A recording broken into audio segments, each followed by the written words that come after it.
If betrayal ever comes knocking, it doesn't politely announce itself. It smashes through your life when you least expect it.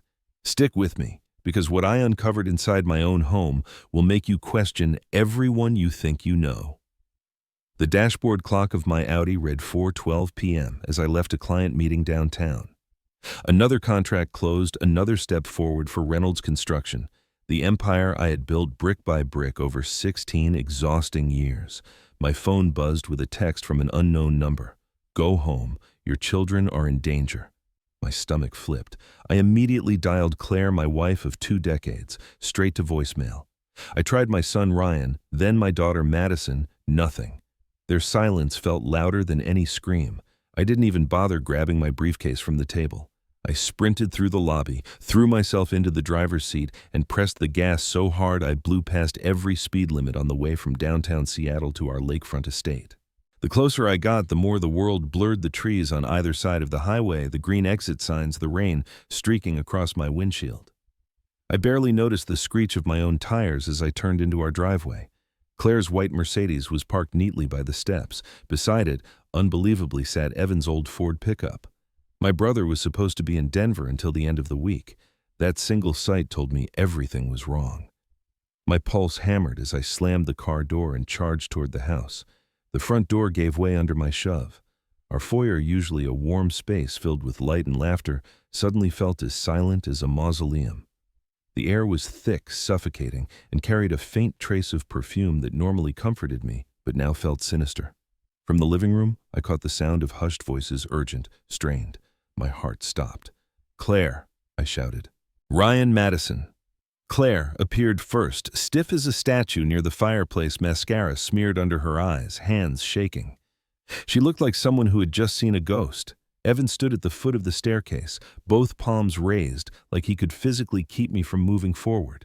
His face was pale, sweat gathering at his temple. "Ethan," he started carefully, "you need to calm down before— Where are my kids?" I cut him off, my voice sharp as a blade.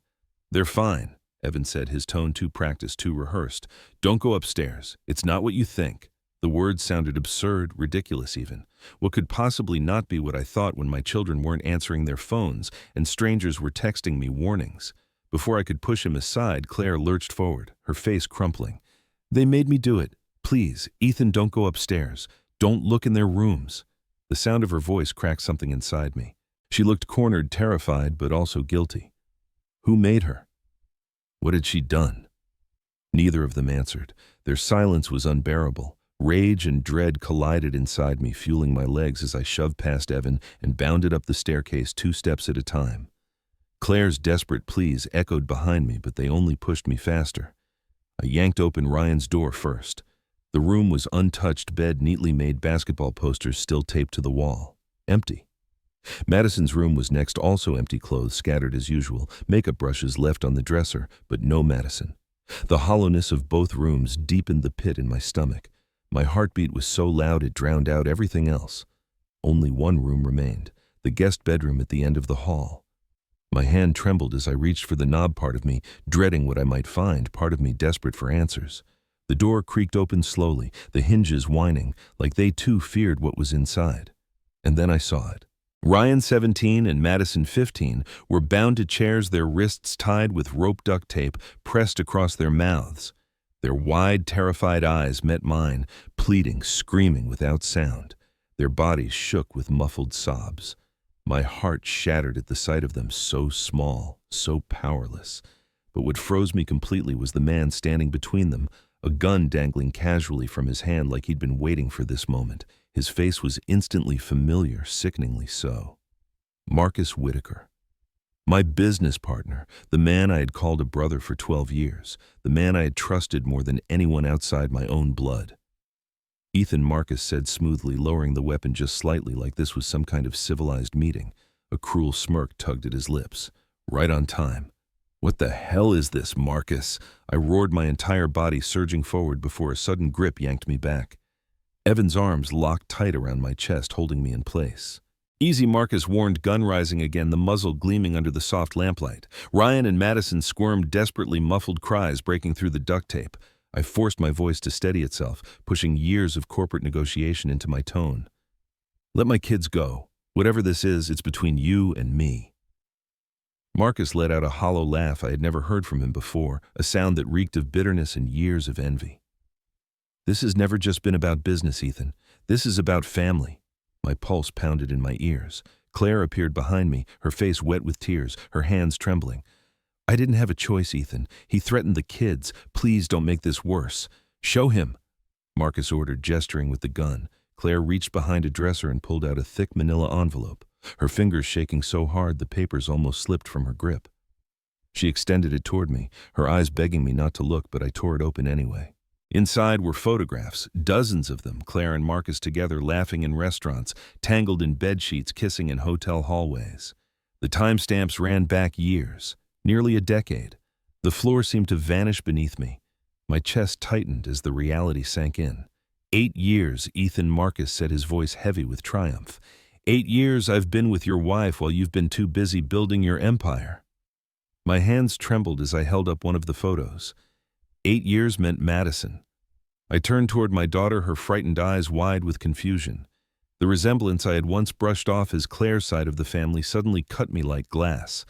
The shape of her jaw, the set of her eyes, Marcus's features staring back at me through her face. My voice broke into a whisper. Madison. The DNA results are in there too, Marcus confirmed coldly. Ryan's yours. Madison isn't. Evan's grip on me faltered, his voice hoarse. I just found out today, Ethan. Claire called me when Marcus showed up with the gun. I came to help. My throat felt scorched as I turned back to Marcus. Why now? Why show me this now? Marcus's eyes burned with fury. Because you've been pushing me out.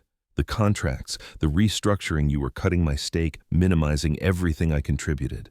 After all I've given, after everything I sacrificed, you think you can just discard me, that my daughter should grow up calling another man father.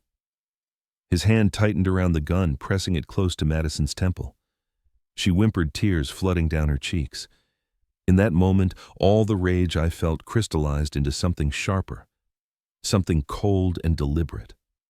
I would get my kids out alive, and then I would destroy every single one of them who betrayed me, Marcus, Claire, even Evan, if it came to that. What do you want? I asked, my voice stripped of any warmth. New terms, Marcus snarled. 50% ownership of Reynolds Construction, full partnership. Public acknowledgement that Madison is mine. Behind us, faint sirens wailed in the distance, their cry threading through the air like a warning bell. Marcus's head snapped toward Claire. You called the police. I didn't, she began, but Evan cut her off quickly. I triggered the silent alarm when I got here. I was trying to buy time. Marcus's eyes widened, panic replacing his smug control. He swung the gun between us wildly, sweat glistening on his forehead.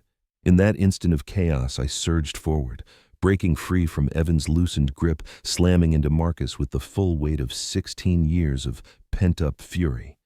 The gun discharged the bullet, tearing into the ceiling as we crashed onto the hardwood floor. His wrist cracked under my grip, the weapon clattering across the room. Ryan and Madison thrashed against their restraints, muffled screams filling the air as I pressed my knee against Marcus's throat, driving the air from his lungs. Police stormed the house seconds later, weapons raised, shouting commands. They dragged me off Marcus, his face purple, his gasp shallow. My children were quickly freed, sobbing into the arms of uniformed officers. Claire collapsed against the wall, mascara streaking down her face, while Evan stood frozen, horror carved into every line of his features. As the cuffs snapped onto Marcus's wrists and the chaos swirled around me, one thought cut through the noise with brutal clarity.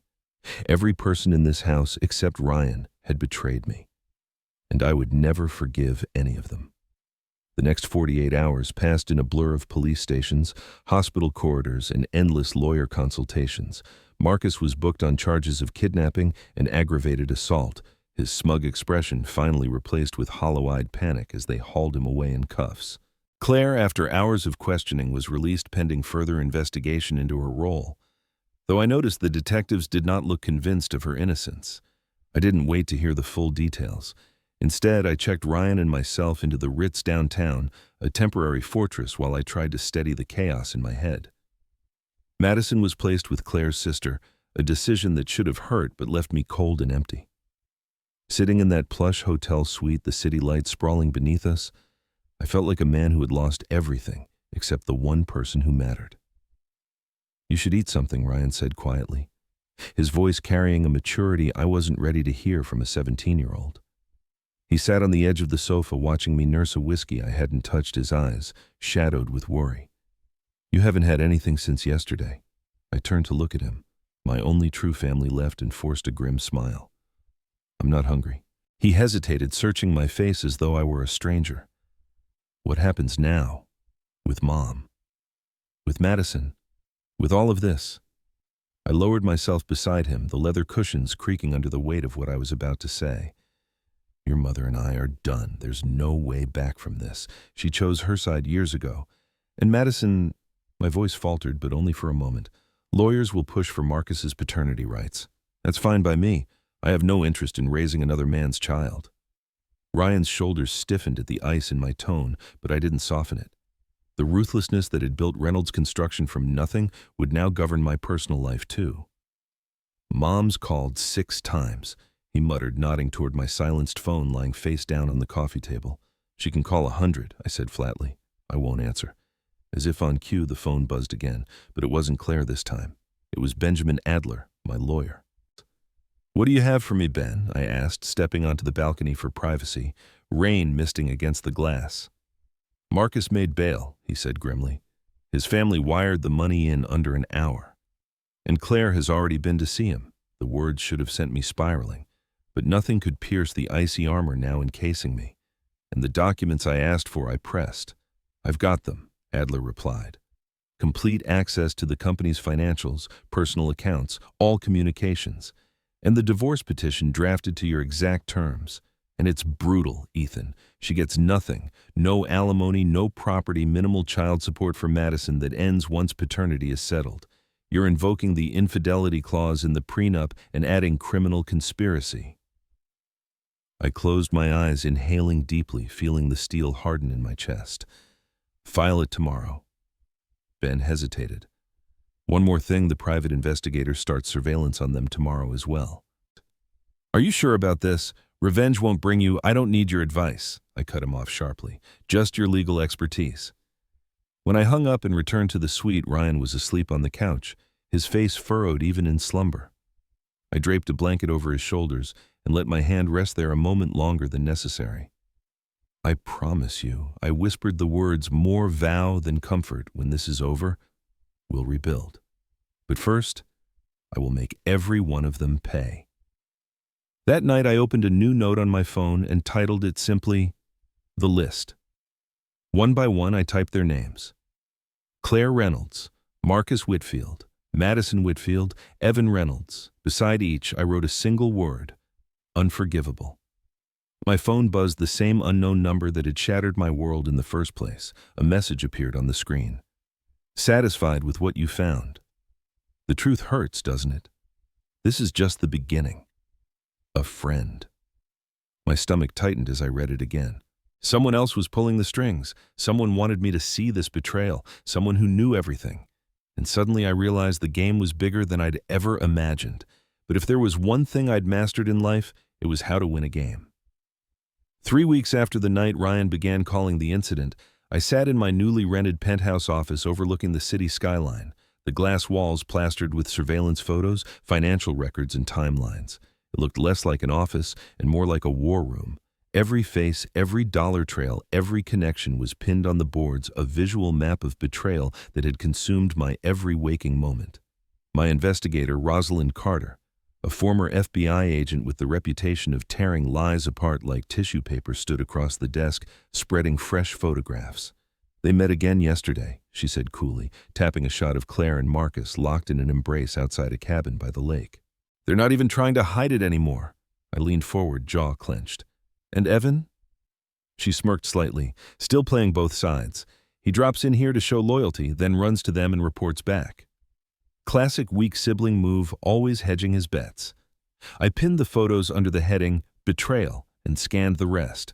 Bank transfers, email trails, shell accounts, all painting a picture I had refused to see before. Claire and Marcus hadn't just betrayed me in bed. They'd been bleeding me financially for years, feeding him confidential projects and client lists that allowed him to swoop in and look like a genius. I asked without lifting my eyes, any leads on the text messages? Rosalind shook her head. Burner phone cash purchase. I'm running facial recognition on the store cameras, but so far, nothing solid. Whoever your mysterious friend is, they're good. Too good. I exhaled, frustration tightening in my chest. The texts hadn't stopped since the first one. Always hints, always taunts, always signed the same way, a friend. Ryan's school called that afternoon. Principal Harding's voice was clipped. Mr. Reynolds, your son's been suspended. He got into a fight. I drove across town, my mind already boiling. Ryan sat outside the office, bruised knuckles resting on his jeans, his face set like stone. He deserved it, he said before I could speak. Thomas Whitfield was running his mouth about Mom and Uncle Marcus, said our whole family's a joke. Principal Harding stepped out sighing. 3-day suspension. Given his spotless record, we'll leave it at that. But Mr. Reynolds, he has a lot of anger. He comes by it honestly, I muttered, steering Ryan out. In the car, he stared out the window. Are you mad at me for defending yourself? Never, I said, gripping the wheel tighter. But anger is a tool. We don't let it control us. We channel it. He glanced at me sideways. Like you do with those boards in your office. The question cut deeper than he knew. Then his voice dropped. Mom says you won't answer her. She says Madison cries every night. She doesn't understand why you won't see her. My laugh was harsh, bitter. 8 years of lies aren't a mistake, Ryan. They're 1,000 daily choices. Your mother made them. Madison, I paused. She isn't my concern anymore. He flinched, but I didn't relent. His phone buzzed then. A text. He read it, his expression hardening. It's Mom again. She says she's getting threats. Notes left on her car. She wants to talk to you. Convenient timing. I almost dismissed it, but something in the wording made me reconsider. Fine. Tell her I'll meet tomorrow, noon, Cardinal's restaurant. His phone buzzed again, this time from an unknown number. He handed it to me, another taunt. Looking in the wrong direction. Ethan, the betrayal goes deeper. Check the lake house safe. A friend. My pulse quickened. The lake house had always been my sanctuary. After the incident, I had already checked it. Everything had seemed intact. But now, we drove out under cover of night, the gravel crunching beneath the tires. Inside the master bedroom, I slid the Monet print aside and keyed in the code. The safe swung open, its contents neatly stacked. Property deeds, insurance policies, family heirlooms. Yet something felt wrong. The pile looked thinner. I pulled everything out and my breath caught. The false bottom I'd installed years ago had been disturbed. The hidden compartment, the one holding my company's 5-year projections, proprietary construction techniques, an encrypted drive with client data worth millions, and bearer bonds meant for Ryan's future, was empty. Gone. Dad! Ryan's voice shook from the doorway. He held up his phone. A text from Madison glowed on the screen. Lawrence keeps asking about your projects. Mom cries all the time. Please help us. The weight of it settled on my chest like a stone. This wasn't just adultery. This was theft, espionage, and the dismantling of everything I'd built. What do we do? Ryan whispered. I stared at the gaping void in the safe. My jaw tightened.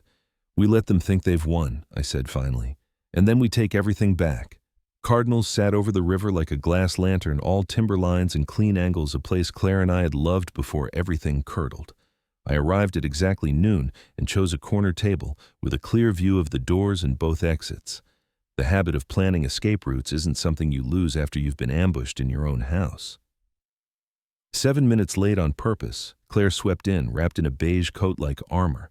She hesitated when she saw me, then crossed the room with that careful poise she always wore when she wanted something. Thank you for meeting me, she said, lowering her voice as she slid into the seat across from me. I didn't answer. She reached into her purse, withdrew a folded sheet, and pushed it over. Black block letters screamed off the page. I know what you stole. Return it or pay. There are more, she whispered. One was tucked under my sister's door, another on my windshield. I'm scared, Ethan. She took a breath that seemed to scrape her ribs. I didn't steal anything. I let the silence sit. The restaurant hum softened into a distant drone. Then you won't mind if I ask you something simple, I said at last. The safe at the lake house, tell me about it. A flicker crossed her eyes. It was quick, but I'd lived with that micro-expression for 20 years. What about it? Someone emptied the false compartment, I said evenly. 5-year projections, proprietary methods, client data, bearer bonds, all gone. She swallowed. I didn't know there was a false bottom. That's a lie, I replied, not bothering to raise my voice. I showed you on our 10th anniversary when I put your grandmother's necklace in there. You cried. You said it was the first time you felt safe in years. Color drained from her face. Ethan, please, whatever you think, it's not. I slid my phone across the table. A grid of photos Rosalind had shot the week before Claire's hand in Marcus's at the lakeside cabin, the two of them pressed together by her SUV. A kiss caught through rain-struck glass. The camera never blinks. Claire stared as if the images themselves might rearrange into a truth she could survive. You're having me followed. I'm documenting a criminal conspiracy, I corrected. Betrayal is a moral issue. Espionage is a legal one. Her shoulders sagged. He changed after you started pushing him out, obsessive, unpredictable. He threatened me the kids. He said if I didn't do what he asked, he'd take everything from you and make sure you never saw Madison again. And what did he ask? At first, little things, she said. Who your new clients were, what you were bidding. Eventually, where you kept backups, how you stored schematics. She twisted her napkin into a rope. He had leverage, and I made the wrong choices, over and over. I watched her a beat longer. What kind of leverage? She blinked, then exhaled. Money. He needed to hide assets from his ex. I moved funds for him quietly under shell names. If that surfaces, I'm exposed. There it was. A fresh pressure point and unexpectedly useful. A server drifted over, set down salmon for her and steak for me, an order no one had placed. Claire glanced at the plates, confused. I called ahead, I said. Same as always. She stared at the fish. Hope flickered where shame had lived a second earlier.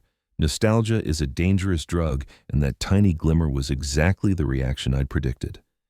Ethan, she said softly, reaching for my hand across the table. 20 years. We raised a family. That has to mean something. I let her fingers rest over mine for one beat too, then pulled away as if from a hot stove. It means your betrayal pulverized more than any court can quantify. Tears rimmed her eyes. What about Madison? Will you see her at least? She's terrified of Marcus. She doesn't understand why no one in this mess is innocent. I said sharper than I meant to. But I'll consider it on one condition. She leaned in like a swimmer seeking air. Anything. Get me everything he took from the safe, the hard drive, the plans, the bonds, all of it. Her shoulders tensed. He keeps everything locked in his home office. I don't have access.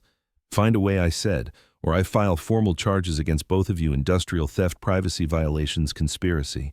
I won't bluff. The server refilled our water. An oar slid by below the windows. Somewhere a glass clinked. Ordinary sounds from a world I no longer recognized. He's been talking about leaving, Claire said suddenly. Out of the country. With Madison. Her voice faltered on the name like it was catching on a thorn. He says he has the money and the connections to bury you legally before he goes. I held her gaze so she would hear every word. You have 48 hours. Then I hand the file to the bureau. She nodded, a small, desperate motion. When should I bring it? Thursday night, 11:30, my penthouse. You come alone. She hesitated. I watched the calculation behind her eyes, the risk of disobeying Marcus against the danger of disappointing me. Eventually, she nodded again, slower. Okay. We ate without tasting. My phone buzzed in my pocket midway through a forkful of steak. I ignored it until we finished. When I checked the screen, there was a text from Ryan. Uncle Evan just showed up at the penthouse. Says it's urgent.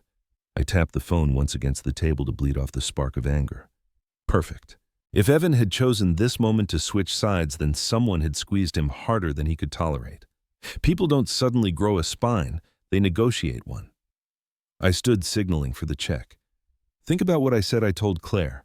48 hours. She grabbed my wrist as I turned. There's something else, she whispered. The notes, the threats, they're not just for me. Marcus is getting them too. Her words landed like a quiet stone in a deep lake. The ripples felt familiar. A friend had widened the circle.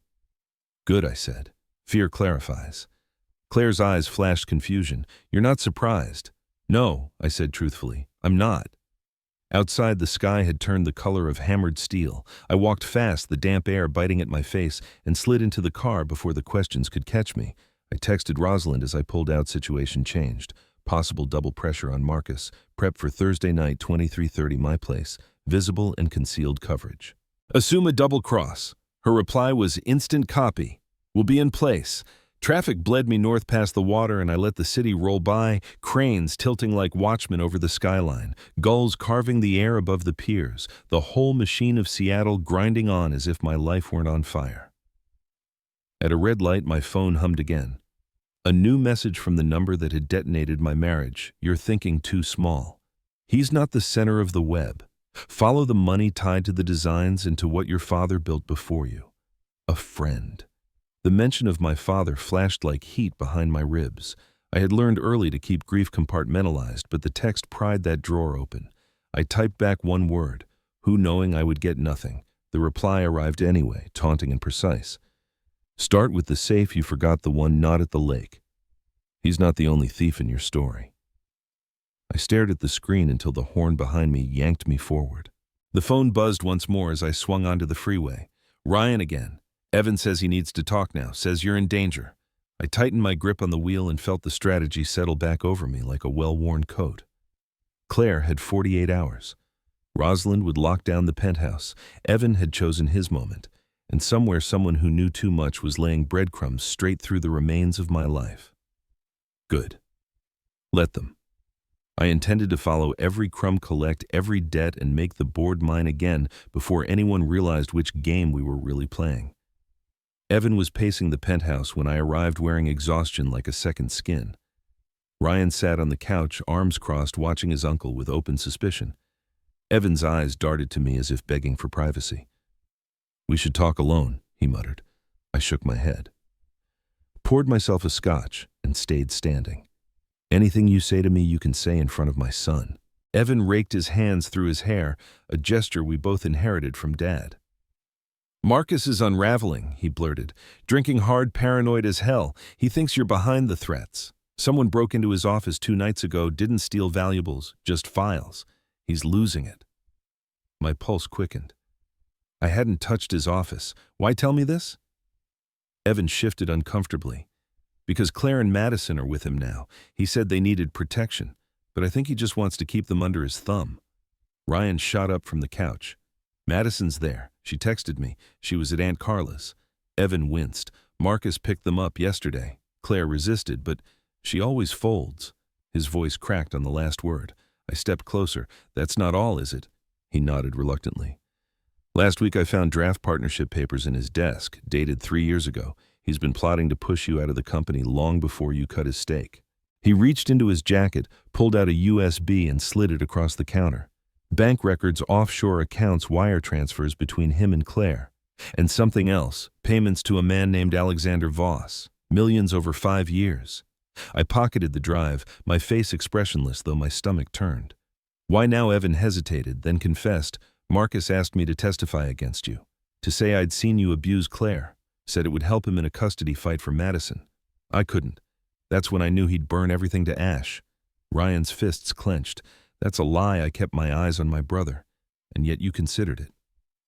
His silence was answer enough. I dismissed him with a flick of my hand. You're useful for now. Don't mistake that for trust.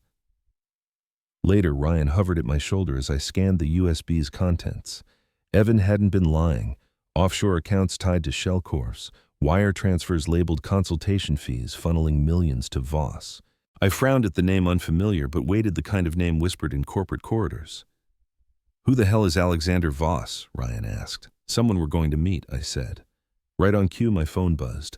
A message from that damn number. Voss is the key. He's been watching you for years. Cabin 17, Mount Hood Forest. Tomorrow midnight. Come alone.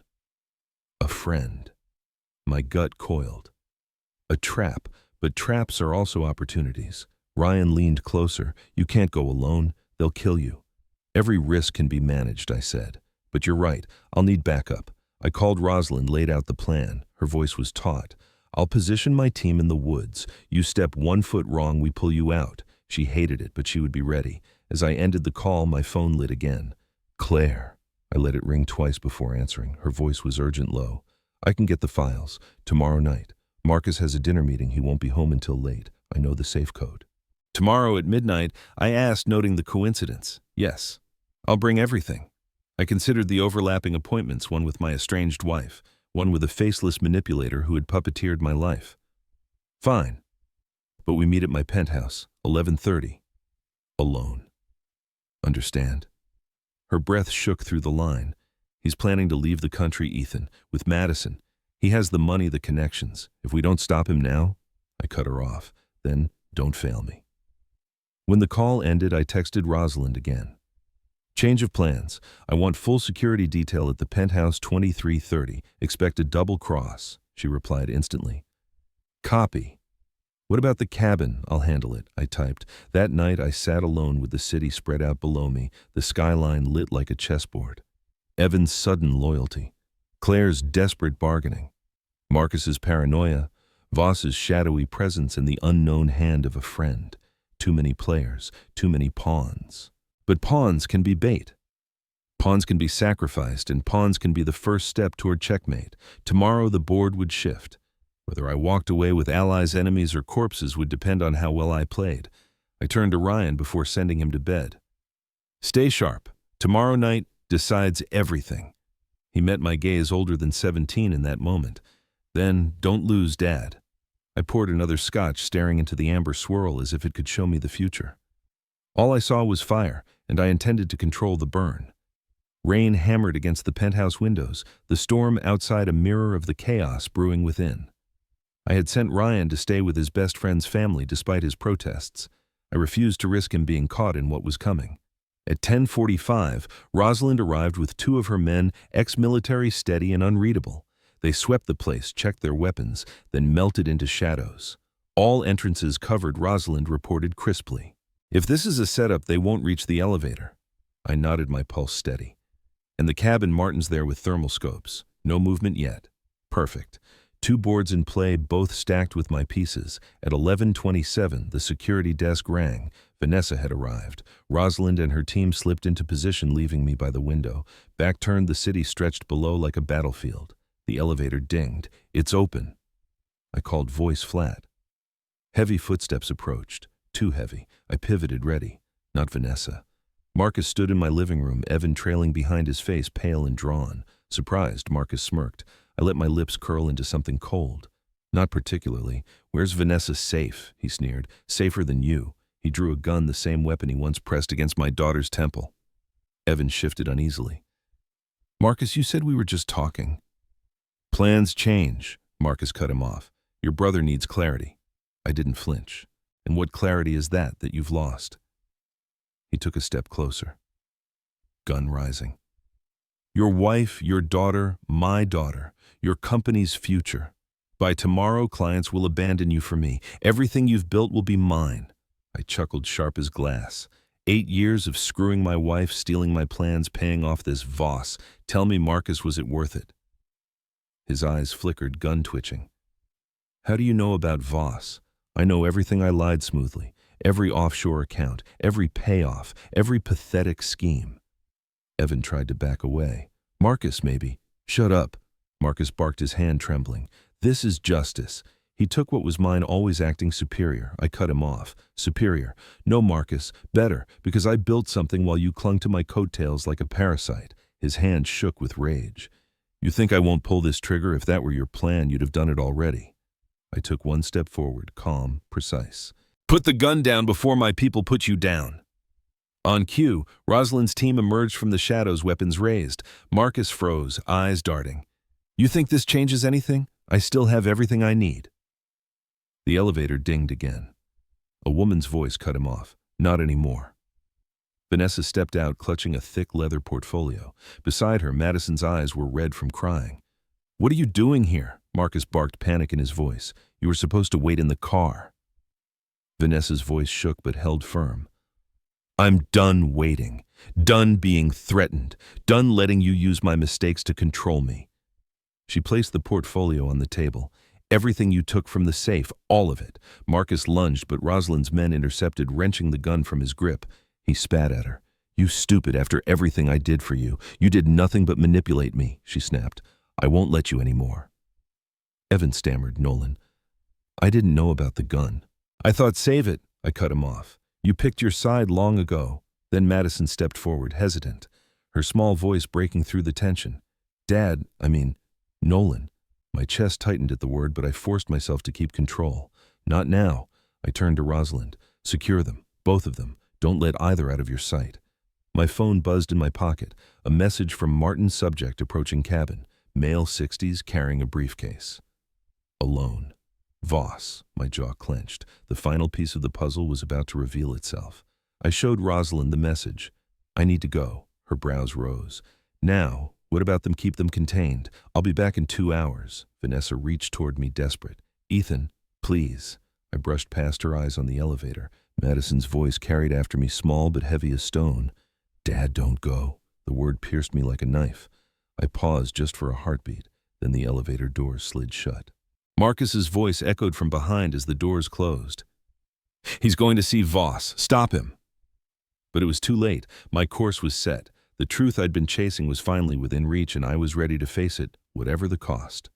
The drive to Mount Hood was cloaked in storm and silence, the rain relentless, the road slick with danger.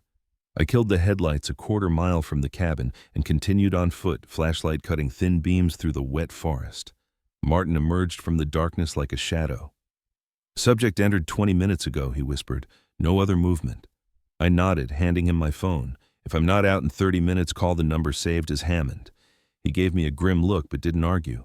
The cabin stood small and lonely, a single dim light leaking through the rain-streaked window. I circled once, no exit but the door and a bathroom window too narrow for escape. I knocked firm. It's open, a voice called. Inside, warmth from a wood stove fought the damp. At a table sat a silver-haired man in an expensive suit, a leather briefcase before him, a bottle of bourbon, and 2 glasses beside it. His presence radiated authority, the kind honed over decades of wielding power. Ethan Riker, he greeted smoothly. Finally we meet. I'm Alexander Voss. I remained standing. You're the one sending messages. Why? He poured himself a drink, gesturing to the chair across from him. Sit. We have much to discuss. I didn't move. What's your connection to Marcus? He chuckled. Marcus, a pawn, a greedy fool with just enough ambition to be useful. He sipped. The affair with your wife, convenient but not my doing. Vanessa was lonely. Marcus was eager. I simply nurtured what bloomed. My fists clenched. Why? What could you possibly gain? His smile thinned. Does the name Thomas Riker mean anything to you? My stomach dropped. My father. He died in a construction accident when I was 12. Voss leaned forward, eyes sharp. That's what your mother told you. It was no accident. Your father was murdered after uncovering that his company was being used to launder money for organized crime. My pulse roared in my ears. You're lying. He slid the briefcase across the table. Inside were files, police reports, autopsy notes, witness statements, all suppressed, buried. What does this have to do with me? Everything, Voss said simply.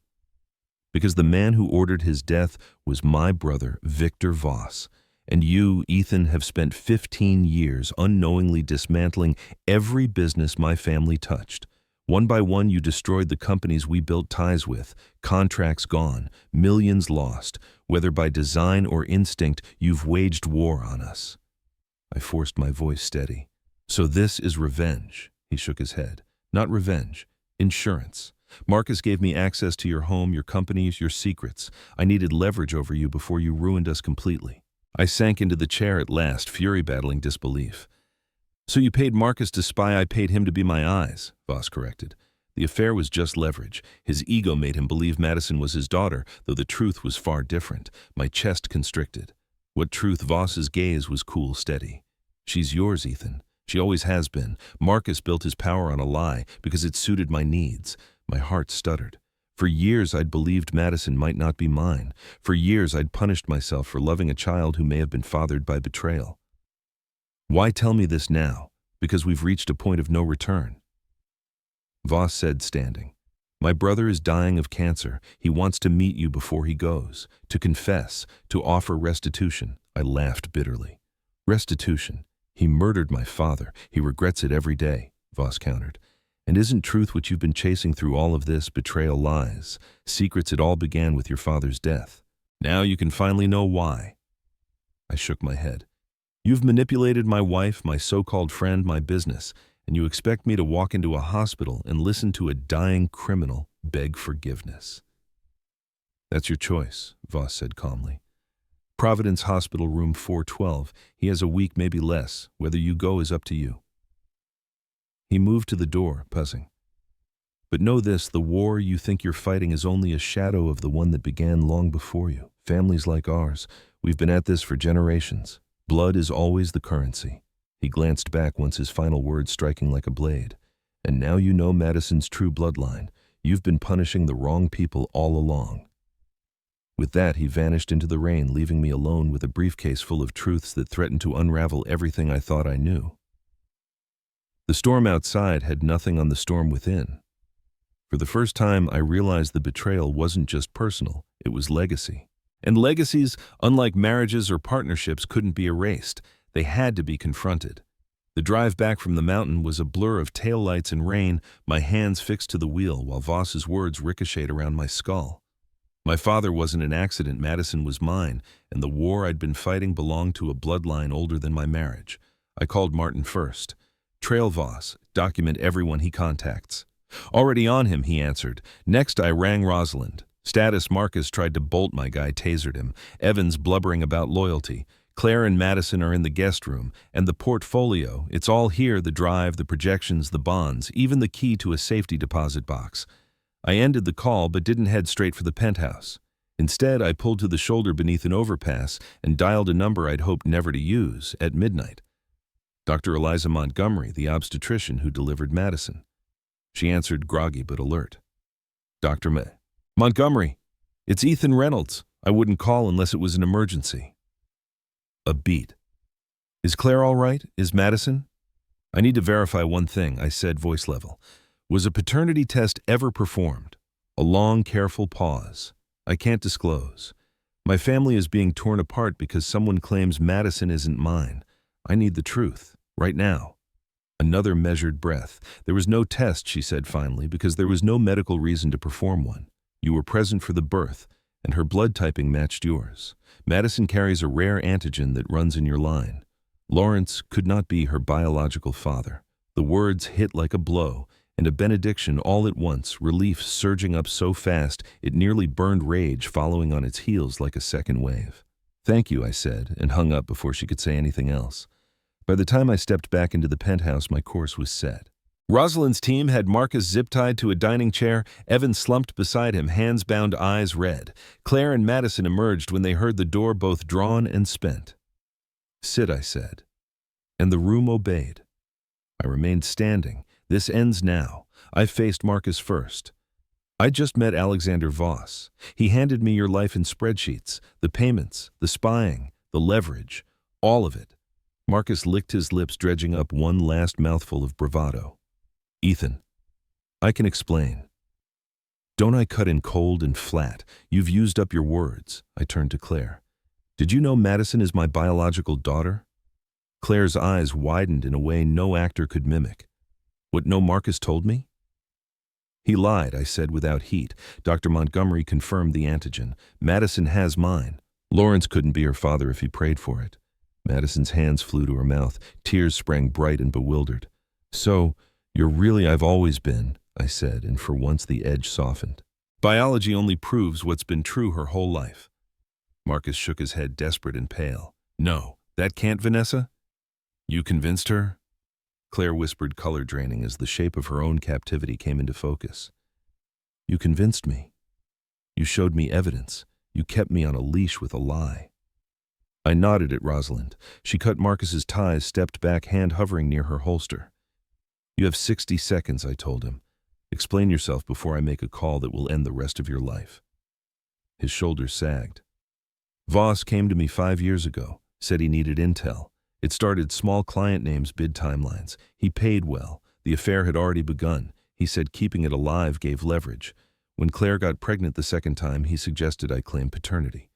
He produced documents. His voice cracked into something ugly. It gave me power. It gave you a delusion, I said, and now it gives you terms. I slid a folder onto the table.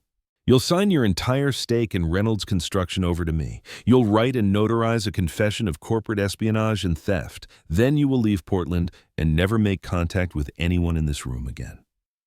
He summoned a last flicker of defiance. And if I don't, I checked my watch like I was bored. Then, at 8 a.m., Agent Hammond at the Bureau gets everything your accounts. Voss's transfers, the kidnapping, the gun, the threats. Victor may be dying, but the family will bleed for years. So will you. His bravado collapsed. What choice do I have? None, I said. That's the price of 8 years of lies. I turned to Evan. He flinched before I spoke. You tried to stand in every doorway at once and somehow still ended up on the wrong side of each. He swallowed. I thought I could keep it from exploding. By offering to perjure yourself in a custody hearing, I said. He closed his eyes. I didn't do it. You considered it, I said. That's enough. You're out of my home, my company, my life. The family cabin is yours. Sell it, keep it, burn it. I don't care. We're finished. Ethan. Please, we're finished, I repeated and felt nothing. Finally, Claire. She met my gaze without flinching, tears slick on her cheeks, defeat and apology braided together. I'm filing for divorce, I said. You'll get a fair settlement based on what you built that wasn't stolen, but we are done. The betrayal might have been engineered by men who used you, but you chose it every day you hid it. She nodded a small broken motion. I don't expect forgiveness. Just, please don't cut Madison out. I looked at my daughter Mine and saw in her something of my father and of me, stubborn light, a mind already balancing justice and mercy. Madison stays with me, I said. If you want to contest it, we'll let her choose.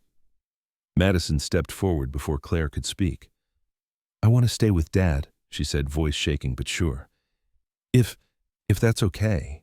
It's more than okay, I said, and finally let my hand rest on her shoulder. Dawn began to gray the sky by the time Rosalind's team escorted Marcus out to sign the paperwork and deliver the confession to our notary. Evan stumbled to the elevator without looking back. Claire packed a small bag and left for her sister's place, pausing at the door as if a different life might still be hiding behind the coat closet. There wasn't. When the penthouse fell quiet, Ryan slipped in from the hall. He'd come home early, sensing the crescendo. He glanced around the room, reading the absence of Marcus, the emptiness in the air. What now? He asked. I stared at the Voss file on my table and thought of a dying man in room 412 who ordered another man's murder 3 decades ago and now wanted absolution. My phone buzzed a final neat sentence from the number that had detonated all this. Closure awaits. Room 412. I read it once, twice, then deleted it. Victor Voss could die without my forgiveness. Some debts can be settled by law, some by money, but not all ledger lines resolve. Some betrayals remain red forever. Outside, the rain had finally burned itself out, the city washed clean, but not renewed. I pulled both kids close, one shoulder under each hand, the 3 of us a small, stubborn line against the glass. Now, I said, we rebuild. And we remember who's earned a place at our table. The lesson didn't arrive like a sermon. It settled like weight. I was finally strong enough to carry. Revenge corrects a balance, but it doesn't heal a wound. Truth hurts, but it also frees, and legacy isn't what was taken from you. It's what you build, eyes open, with the people who stayed. Let's go home, I told them. The real work starts now.